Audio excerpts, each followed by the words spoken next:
Easily, isa sa pinakasulit na iPad na nabili ko ever. This is the iPad 11 Gen A16 2025. Ba't ko nga ba nasabi na sulit siya? Dahil the A16 chip is very powerful, it can simply do any multitasking on this tablet. And given na sinabi ko powerful siya, it can game at a certain level. Plus, there's a lot of things na pwede mo magawa dito on this tablet which malalaman natin after this quick intro.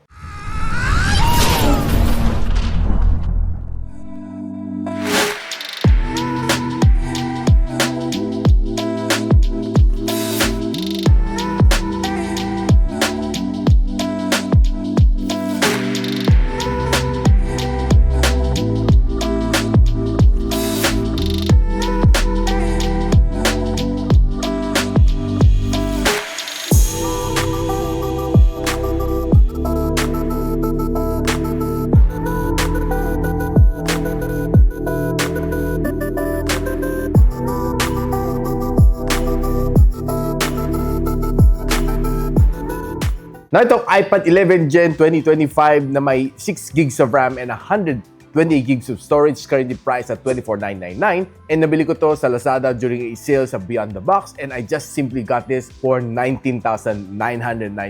So guys, sabihin ko sa inyo, abangan yung mga double-digit sales sa Beyond the Box sa Lazada and you'll be able to get something as cheap as this one for $19,999. And this is a certified brand new na unit, hindi siya refurbished, and hindi siya gray market. More details on the description box below.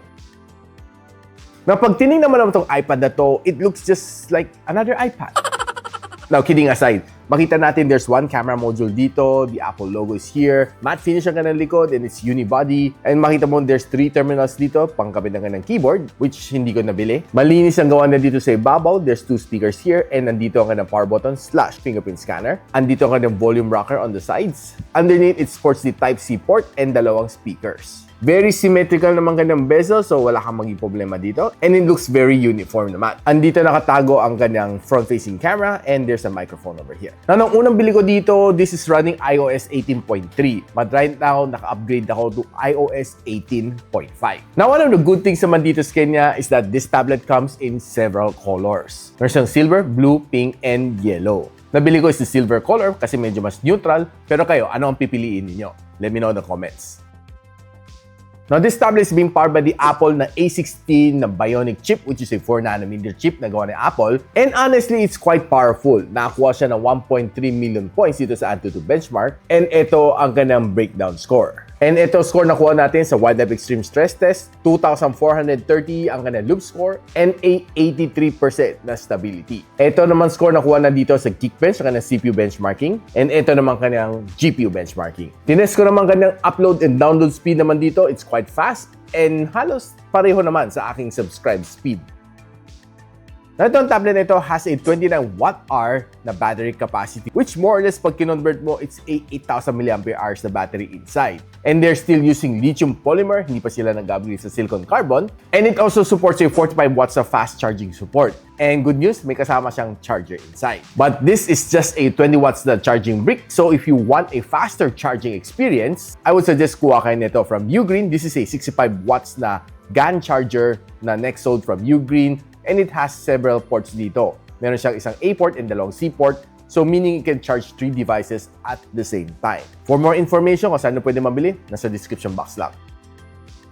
Now, one of the good things dito sa kanya is maganda ang kanyang display. Despite this is a liquid retina na IPS LCD, malaki ang kanyang viewing angle. This one has a 11-inch na display and ang kanyang maximum brightness is 500 nits, which of course is not the brightest that I've seen on a tablet. Pero nung ginamit ko naman siya under the direct sunlight, kahit pa paano may nakikita pa naman ako sa kanyang display. Ang meron na dito is scratch-resistant glass with oleophobic coating. Na kung ang hilig mo ay social media, expect to give you a really good swiping experience. Pag swipe mo dito, maganda naman kanyang experience dahil sa kanyang refresh rate, which is 60 Hz screen refresh rate. Pero hindi mo naman feel na 60 Hz ang screen refresh rate na smooth naman on every transition. Probably yun na masasabi ko ang magic ng mga iPads. And if you're watching your favorite shows dito on this tablet, expect to give you a nice, smooth experience and the colors are punchy. Except that siguro don't expect it to be as nice as a AMOLED display. Pero given na it's a iPad, maganda nga ng display. Wala akong reklamo dito sa kanya. Now, this tablet has 4 speakers, dalawa sa ibabaw and dalawa dito sa ilalim, which is equally crafted and equally placed. So, expect mong balance naman siya sa kanya left and right na speakers. Gusto ko lang sagarin, no, pakinggan natin kung gaano siya kalakas.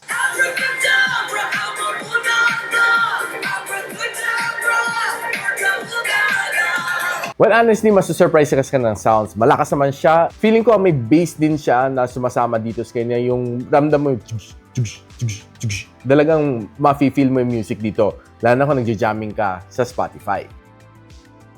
Now, check muna natin sound of games na nilaro ko dito. I played Genshin Impact, Call of Duty Mobile, and Wuthering Waves. Now, pagdating sa Genshin Impact, okay naman kayo ng gameplay. Though, there are times na kasi sinagad-sagad ko ng graphical settings and ang pansin ko sa kanya is, well, there are times na smooth naman siya but there are times na pag nagsiswing ako left and right, yung madalian, naiiwan siya konti. May lag siya. And, well, multiple occasion ko siya naramdaman. Siguro dahil sinagad-sagad ko ka ng graphical settings and of course sinagad ko rin ka ng frame rates. Nang masasabi ko sa inyo is that probably you need to lower down yung kanyang graphical settings to give you a better na experience dito sa kanya. Pero overall, the gameplay was really good and the screen is large, maganda ka ng display, touch response is good, the sound is good, and you'll get a good experience dito sa Genshin Impact. Just lower down kunti yung kanyang graphical settings. Pagdating sa Call of Duty Mobile, dito wala kang magiging problema. Kahit sagarin mo ka ng graphical settings, it will give you a really nice experience dito. Playing this game for an hour and mga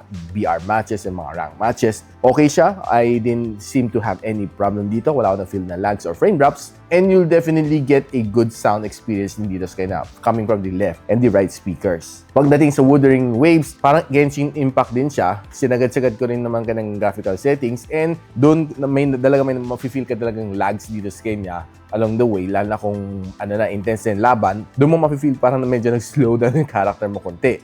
Hindi lang siya once or twice, pero on several occasion na nangyari din dito sa akin, lalo kung medyo nasa heavy battle ka na, mararamdaman mo siya. So, suggestion ko is also to lower down yung graphical settings kasi sinagad ko, no, para makita ko hanggang saan ang kaya ng performance niya, pero hindi niya kaya sobrang isagad. So, probably yun ang limitation ni A16 Bionic ni Apple. So, once ni-lower naman ka ng graphical settings, you'll get a better, smoother experience dito sa Wuthering Waves. Now, pag-usapan natin ang kanyang camera. This one has a 12MP na main camera sensor which can shoot you up to 4K and 60. Ang kanyang front-facing camera is also 12MP which can shoot you up to 1080 and 60. Now, simulan muna natin with some of the outdoor shot na nakuha ko dito sa iPad 11 Gen na A16 2025. Now, taking a look at this shot, very simple shot lang ito. And normally, I do rarely use my iPad or mga tablets on outdoors or indoors, walking, just taking a photo. Pero just for demonstration purpose, ito pinakita natin sa inyo. Now, pag tinignan naman natin dito, okay, photo is good. Hindi naman super duper sharp. Pero for a tablet to be able to take a photo like this one, I would say it's quite impressive already. Ganda ka ng details. And I simply love the shot na very simple. And taking a look at this flower bud shot, I would say na okay din siya. Normally, sometimes sa mga students, you might need to take some mga plan shot para sa yung mga science teachers. I think this is definitely going to be a better shot compared sa ibang tablet. Plus itong shot na ito, though it's a little bit saturated yung kanyang pagka-orange, but you'll see all of the details na nakapreserve sa kanyang petal, which is quite good for me. And this is another shot na I would say na quite impressed ako kasi medyo maliit ang flower na ito. And I was still able to take in some nice shot like this one kasi on other tablets, hirap na sila mag-focus. And taking a look at this green, I would say it's a little bit saturated, pero not so bad naman ang kanyang color. Now, bringing this tablet on indoor naman, trying to take some shots. No? Okay naman siya, hindi man siya super vibrant, tama lang naman siya. More of the natural take naman ang photo na na-capture ko on this one. Plus ito din, no? Okay naman siya, not so bad. Though on other cameras, it might be a little bit more blurry, more pixelated compared dito. I think this is not quite bad na for a tablet. This is another good shot na nakuha natin. And trying to take some photos sa mga dim sum na cart, okay, not bad. This is how it looks like dito sa kanyang siomai. Though it's a little bit more pale compared sa mga makukuha mo on the iPhone. But honestly, not so bad na for me. Just a quick snap inside the resto. Okay naman siya, no? Hindi naman nag-overexpose ito mga bulbs niya. And trying to take a photo of the painting is not so bad as well. And taking a photo ng mga food like this one is looking also not bad. This is another shot na nagustuhan ko na medyo may pagka-retro ka ng photo. And trying to take some photos ng mga subject like this one, okay. And checking some beans like this one is okay, pero medyo soft lang siya. And now I'm trying to take a photo naman using kind of different zooming capabilities. This is a normal shot. 2 times, 3 times, 4 times. And after 4 times zooming, I think medyo pixelated na siya pag once na zoom mo siya. And this is another subject shot na nakuha ko, which I think is not so bad. And another food shot na, okay, not so bad, pero could have been better if it's taken under a smartphone. Kapag tinignan naman natin mga selfie shot na nakuha natin dito on this iPad, mukhang okay naman siya. Makita mo all of the blemishes and all of the imperfections sa akin mukha, which is looking good, no? Itong kanyang camera. And if you're trying to take more outdoor shot, makita mo pati mga pawis, kita naman ang kanyang details. Well, I'll say yung kanyang selfie camera is quite good for a tablet. Here's another good one. Kapag dinala mo naman indoor, same as the other tablets na magpipixelate siya, medyo mahirapan siya under low light setting. And here are some other shots from the indoor na talaga masasabi ko, it looks a little bit soft na. Now, if you're using the front-facing camera for vlogging, honestly, I'm quite surprised na stable siya. I was like really expecting to be stable, pero looking at this one, it's looking quite good. Not bad, the kanyang resolution. And using kanyang rear camera, equally said, na smooth din siya, which is, I think you won't be using it naman while you're walking.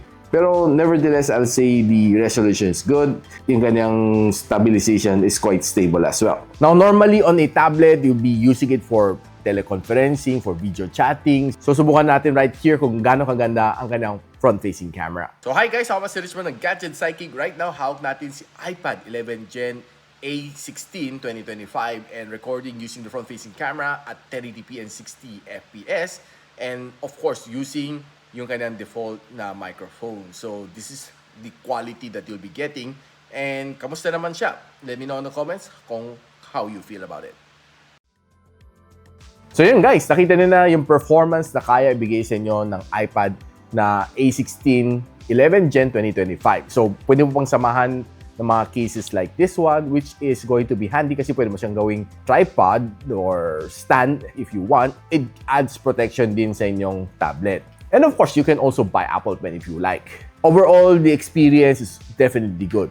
Given na it's an iPad, yung experience is, of course, mahirap i-compare pa rin sa mga Android na tablet at mga 10,000 pesos. You get a better experience on this one, a better camera experience, and of course, a better gaming experience. But of course, just to set your expectation right, this is just a 128 gigs of storage. You can always buy the higher variant, pero medyo mas mahal nga lang siya. But overall, kung gusto mo lang gamitin to just for some schoolworks, 128, I don't think mabibitin siya, except siguro kung in-install mo ng Wuthering Waves sa Genshin Impact and all of the other games, talaga mapupuno to. Kasi sa single update pa lang ni Genshin Impact, 32 gigs. Sa single download na ni Wuthering Waves, nasa 25 gig. Doon, ubos na yung storage. But overall, I would say na happy ang experience ko dito. My sons are happy din dito sa kanyang tablet kasi they have upgraded from the iPad na second generation pa, which they have been using for so long. Nung nakita ko to, ginab ko na yung offer ni Beyond the Box sa Lazada dahil feel ko sulit na siya at its price point. Kaya guys, natipuhan niyo ba tong tablet na ito? Si Apple A16 11 Gen 2025? Let me know in the comments. So kung gusto niyo malaman kung saan niyo pwede ito mabili, I'll post the link on the description box below. And if you like this video, don't forget to share it to your friends. And a quick sub sa aking channel is definitely awesome. I'll see you in my next one.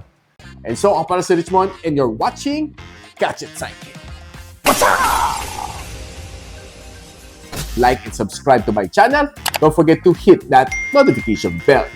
For one of my latest uploads, click the dito. And for one of my popular uploads, click here.